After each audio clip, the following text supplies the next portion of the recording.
with Sark and the players. And Hello, beautiful people. Good morning and welcome let it go. Remember, in 22, he was to the coming back ESPN College Game Day.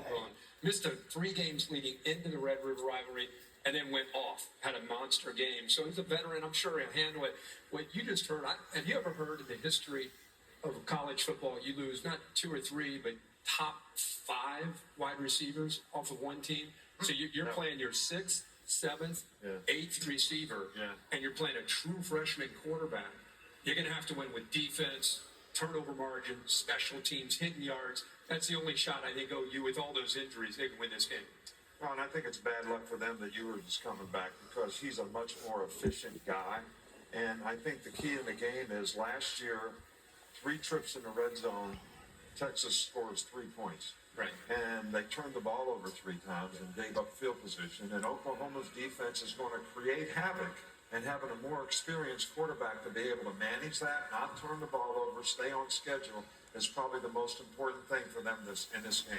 Yeah, I tell you what, he was sacked. Quinn Ewers was sacked 5 times last year when these two teams played too. But I think coming back, I just want to see how Sark is going to call the plays in the first 2 series because despite the talent, I mean, Quinn Ewers is a fantastic quarterback, but he hasn't played competitive football since September 14th, almost a month. And now you're throwing him into the Lions' den because you know that Brent Venables and that Sooners defense, they're coming after him. So I want to see how Sark is going to manage the first 2 offensive series for the Longhorns. Yeah, and to your point about a rivalry game, imagine Oklahoma beats Texas. No matter what else happens this year for Venables, especially with all the injuries, Exactly. that is the story of Oklahoma football this year. And to your point about last year, not only was he sacked 5 times, had 2 picks, 1 fumble, was careless with the ball, and he got attacked, obviously, from all angles. And then you think about all the storylines that were developing over the last few weeks as Arch Manning goes out there and absolutely cooks. People think, is Quinn Ewers, the former Heisman favorite,